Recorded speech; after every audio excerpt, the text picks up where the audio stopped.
Good morning, everyone. Good morning. Again, I'm Waddy. I'm the CEO of DIVERSANT LLC. We are a national Black-owned IT staffing solutions company. Staffing solutions company. Although I am based out of New Jersey, don't hold that against me. Actually, my roots are here in New York. My father was raised a couple of blocks from here on Lenox Avenue in West 117th Street. And my mother also is from the Harlem community, so it's like coming home every time I get to come home to work with Regina and speak to people at DHBA. So thank you, Chairman Edwards and Regina, for all you do for the community. I had the pleasure of being in Washington last week as well with the Congressional Black Caucus events, and I spent some time with Congressman Rangel, who sends his regards, and he's definitely a supporter of the things we're doing here at DHBA. So I'm here to talk to you about taking your business to the next level. I'm going to tell you a little bit about my story. I'm also going to find out a little bit about you. So as we move forward, just put it out there. How many of you are business owners? Show of hands. All right. So how many of you are looking or thinking about starting a business? Okay, so you're definitely going to get some tips here from a brother who's made more than his share of mistakes, but kept on climbing that mountain. And today, DIVERSANT is a $100 million company, and I'm the owner. So,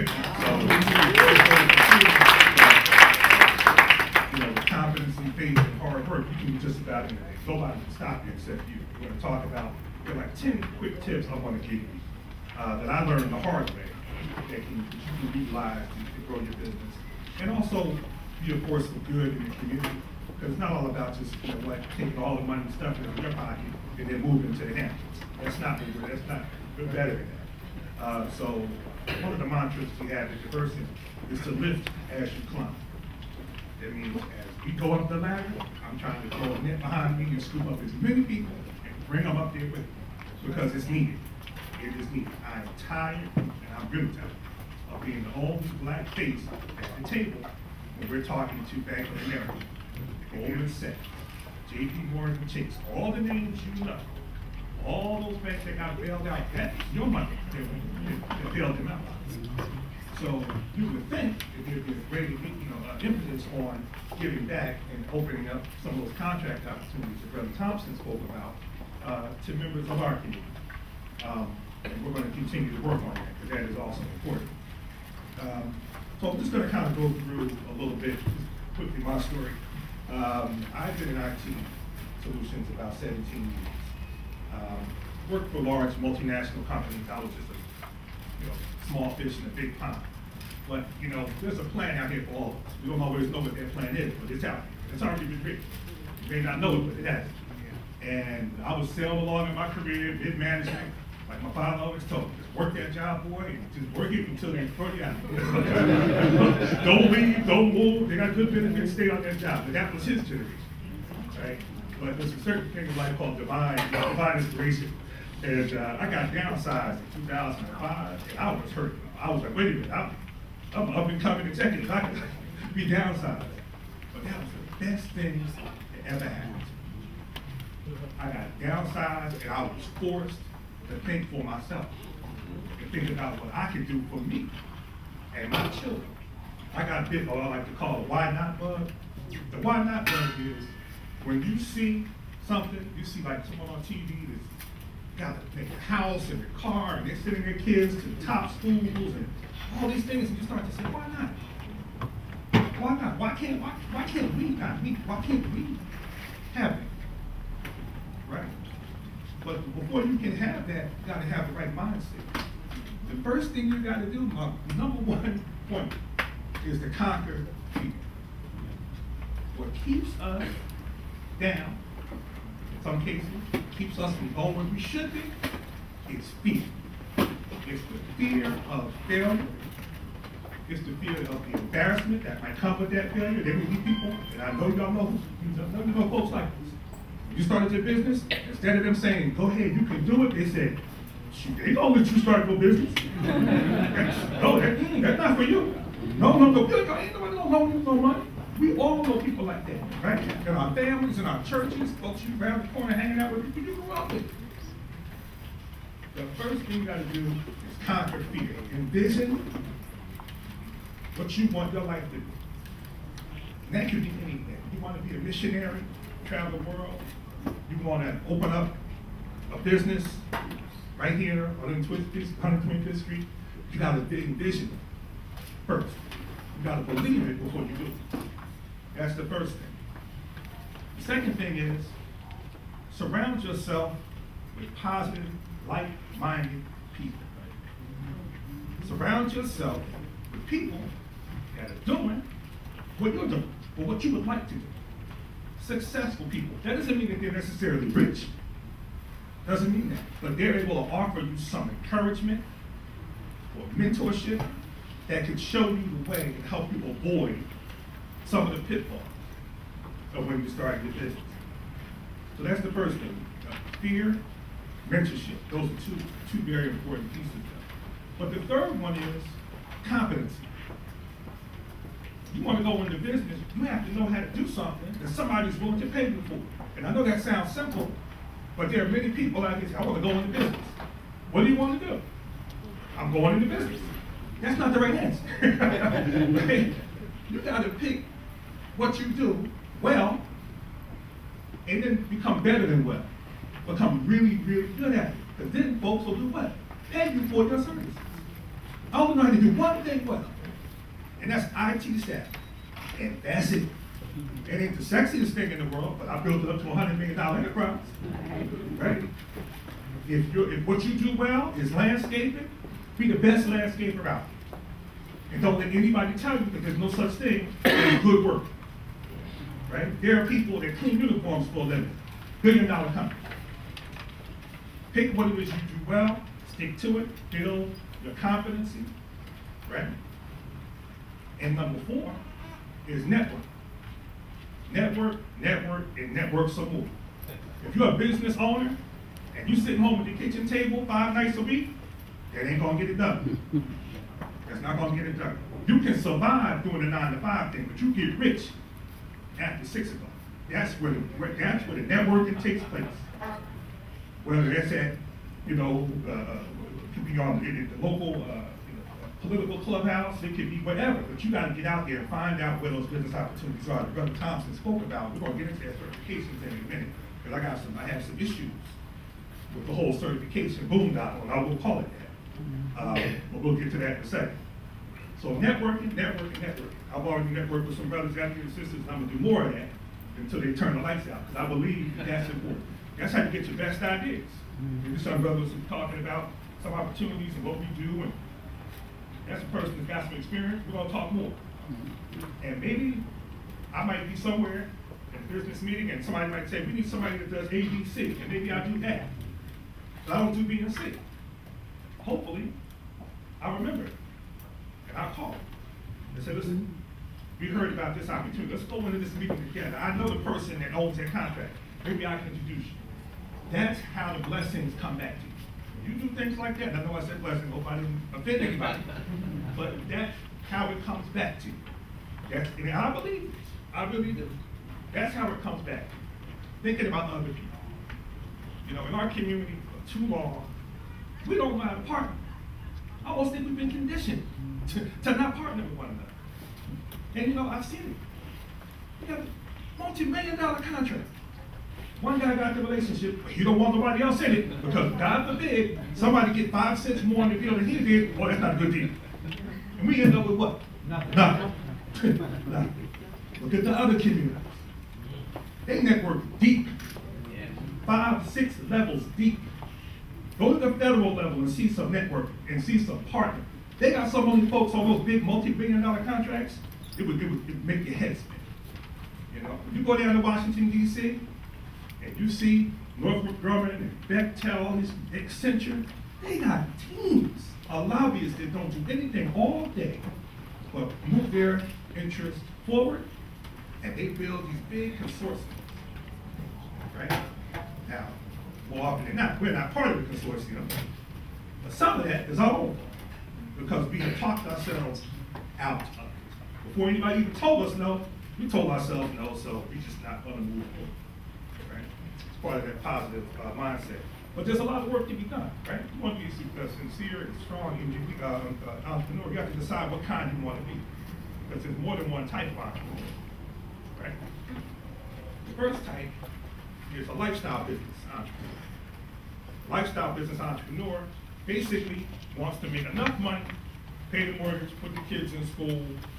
They're not looking necessarily to blow the dream out to $1 billion company. They're looking for more of a modest definition of success. Lifestyle. Nothing wrong with a lifestyle business. Nothing wrong with it. But usually lifestyle businesses are really dependent on the person who founded the company. And a lot of times it's based on their personality and their strength and their networks. But what happens with a lot of lifestyle businesses, they don't go to the next generation sometimes, right? Because if you're the founder and you got the best, I'll say dry cleaner in Harlem, but you don't have a management team around you, and your kids got used to the money, they're not really, oh, Dad, I don't want to be a dry cleaner, I don't want to do this, right? But they're happy with the lifestyle. And then what happens, the founder gets sick, right? And the whole business falls apart. That's part of the problem. We don't know how to bequeath that wealth to the next generation. We don't believe in succession plan. Succession plan, for those who don't know what that is, if the good Lord takes you home today, is your business going to survive? And it's a plan. It's not a, well, so-and-so always had a good affinity with numbers, so she'll run the business. That's not the way it works. There's legalities involved. There's contracts involved, tax implications. It's not easy being an entrepreneur. You got to think about all these things all day long, and all night long, in some cases, when it gets really big. Succession planning, that allows us to say, if I pass away, my son, my associate, somebody is going to be the shepherd of these assets to ensure that it transcends the wealth, not the money, the wealth. There's a difference between rich and wealthy.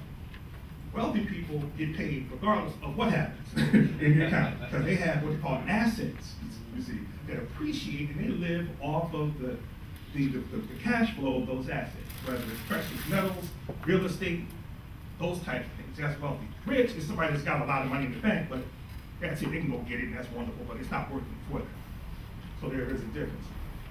We spoke a little bit about succession planning, and you're thinking about those things, you got to think about accounting and law and all these things. So the seventh tenet I would give you is to surround yourself with competent people. In other words, if you're a good CEO or owner, business owner, you should know what it is you don't know.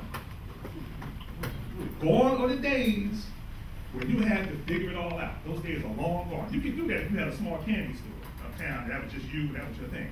But if you're trying to expand and get some of that $130 billion contract that Brother Thompson was speaking about, there's a level of sophistication, I'm here to tell you, that you gotta have. And Regina will show you the stack of papers you gotta fill out for that certification process, which I got a real issue with. Look into that. Because to me, know what I'm gonna get into now. What that does is actually, this is my humble opinion, a way to weed folks out of the process, because it takes too long and it's difficult. It's reams of paper this thick. And you look at this and you go, I'm trying to run my business, I don't have time to spend a quarter putting this thing together. And then when I send it to the state, I guarantee it's not gonna go through the first time. I don't care what you heard, there's gonna be a problem. And then you gotta deal with the backlog. You're not the only person in the state of New York that wants to be certified.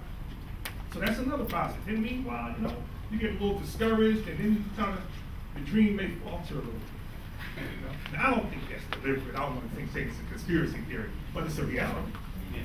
It's a reality. I have a back office. I had 10 people in my back office, and when I went and got certified, it was difficult. It got to the point they did not believe that I was black, because I couldn't prove it. This is the devil's honest truth. This is the devil's honest truth. I was born in the Bronx. The Mystery Recording Hospital is no longer there. But back then, the birth certificate, I feel like Obama now, birth certificate, the birth certificate did not have my race on it. So I sent it to the state.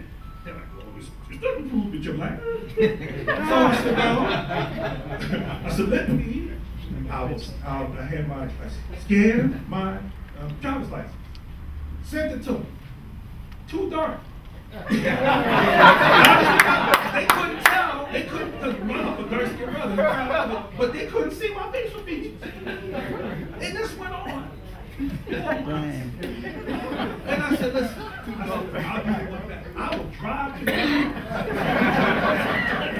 and they were like, okay, maybe we'll come with a little solution, and we got it done.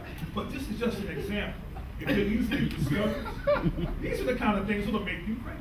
And you'll say, oh, I'll just do what I've always done. So that brings me to my next tenet, and that's faith. That's faith.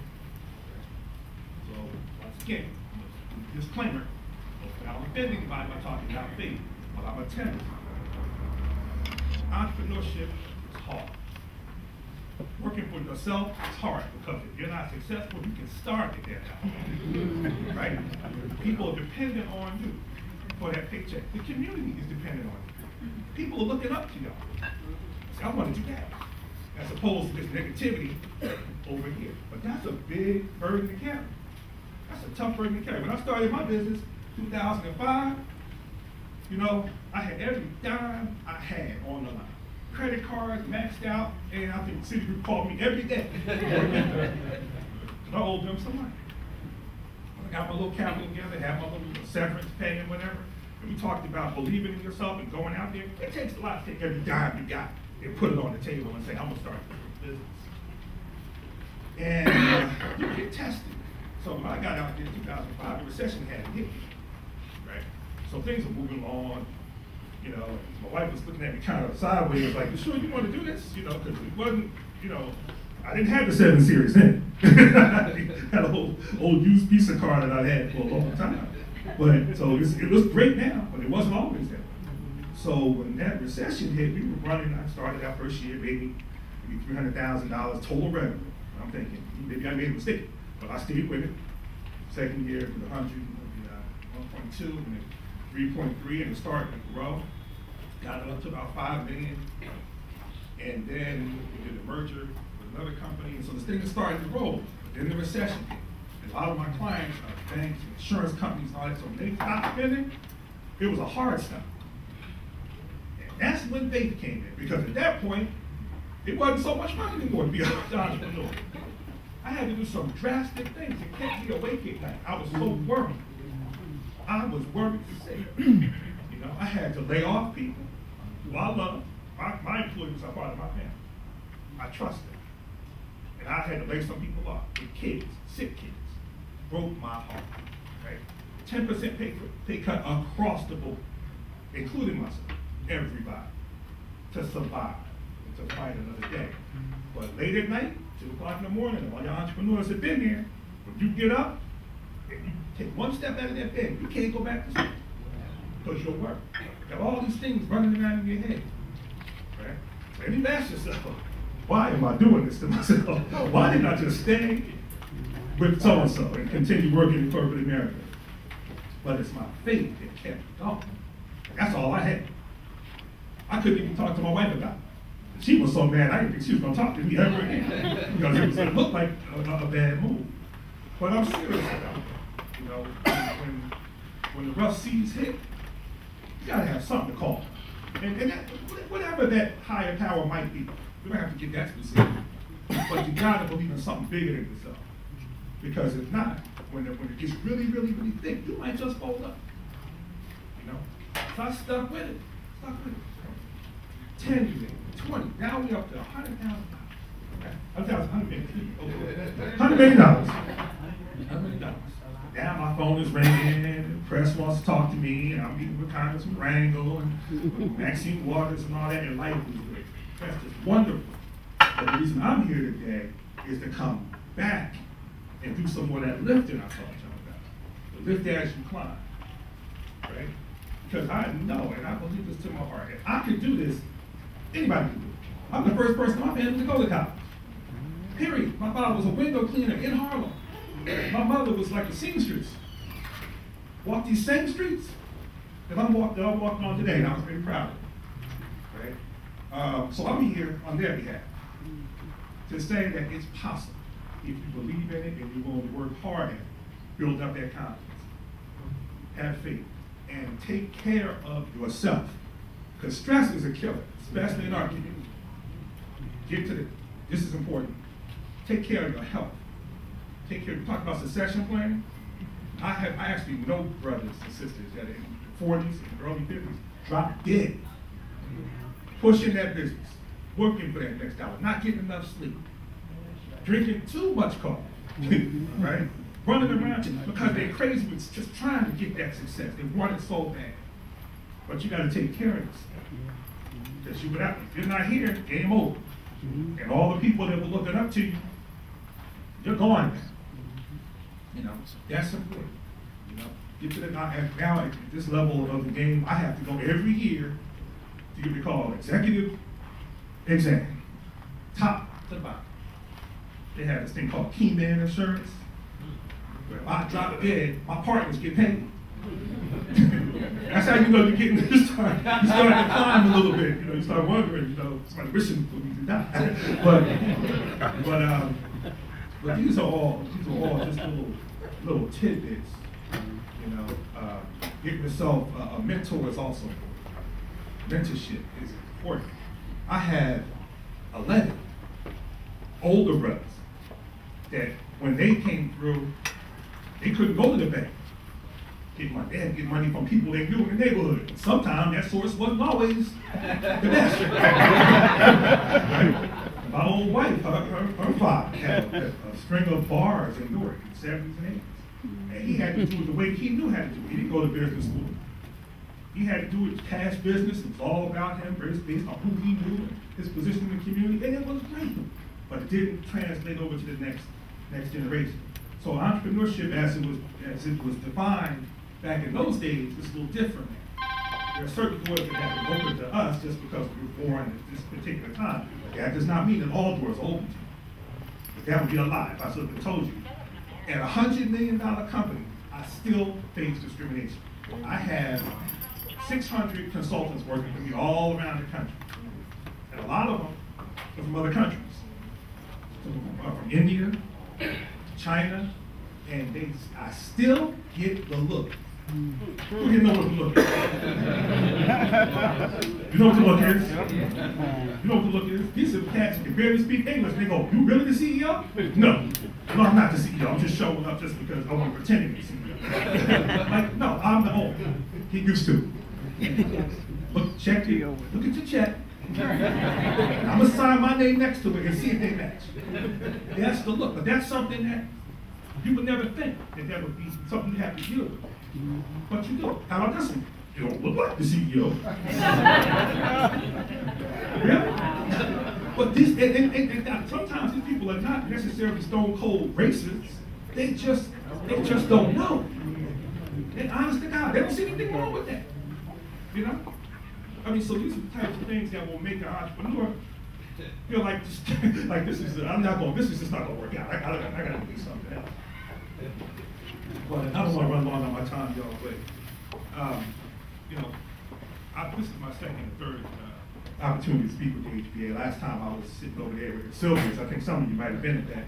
The last one had a great session talking about similar issues. And I will say this: Regina has my contacts. And I'm really serious about that mentorship thing. Now, I only know IT.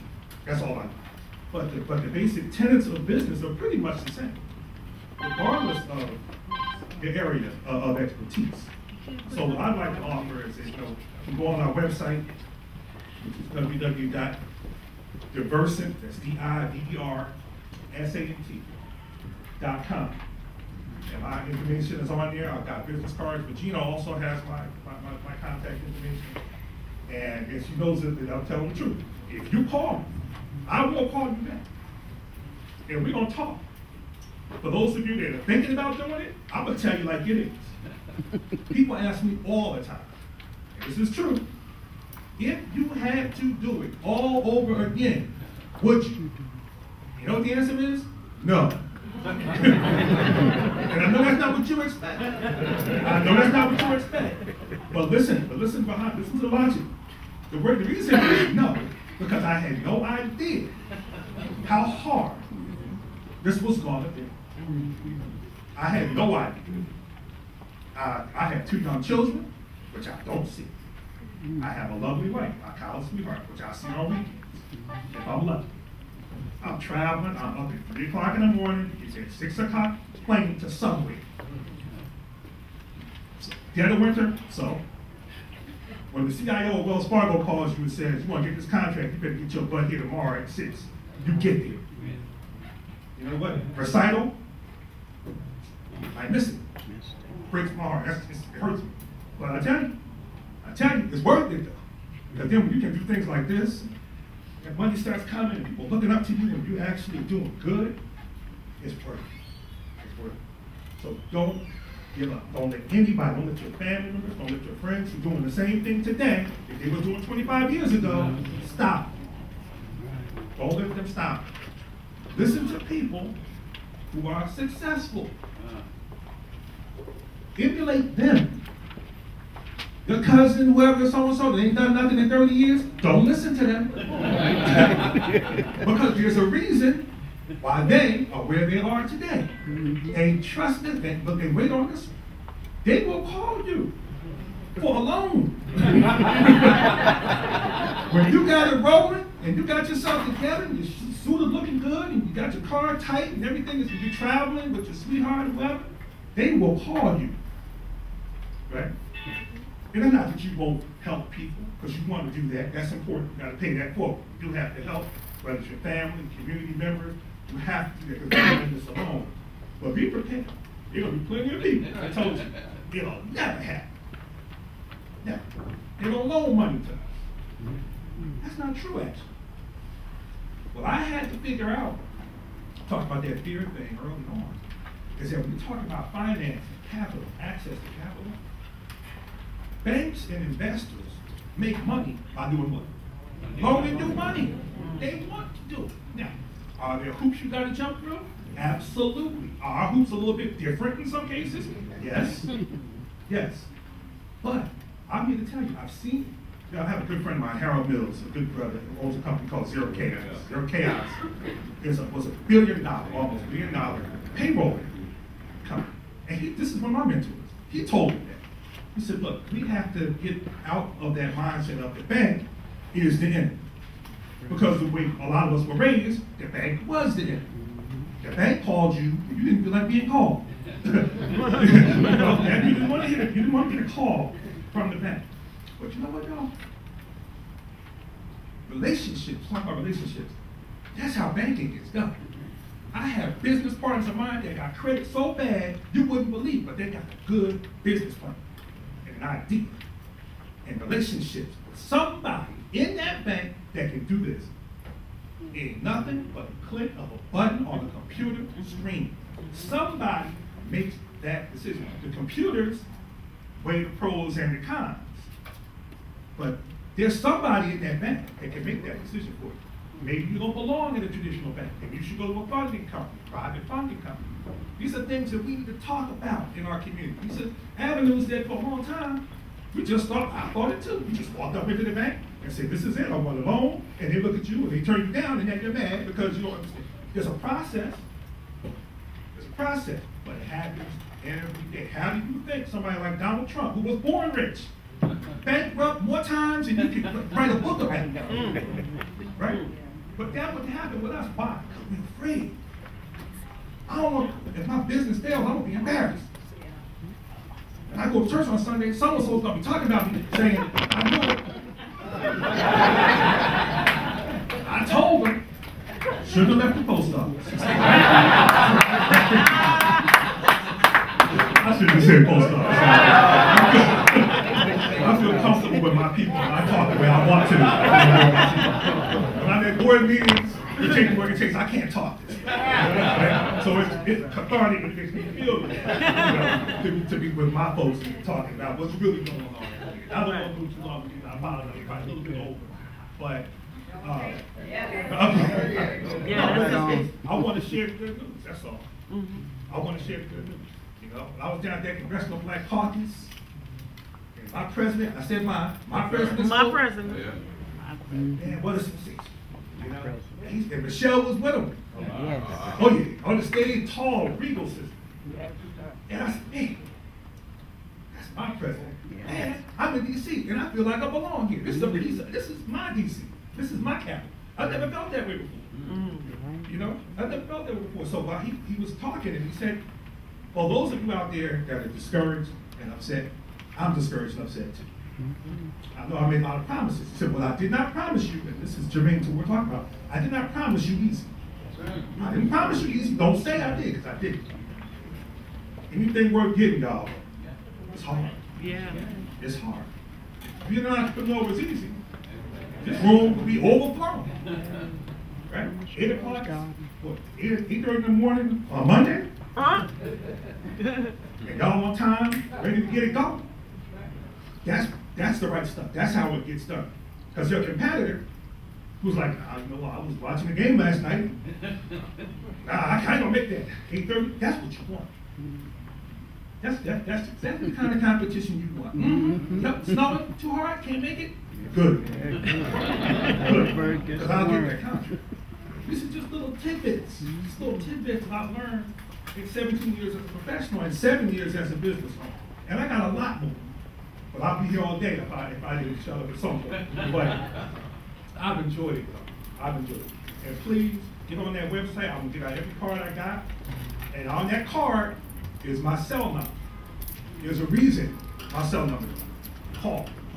And I'll help you any way I can. I got a lot of contacts in the banking community. We can find some avenues, or maybe we can do some partnering and whatnot. But please, thank you for the time.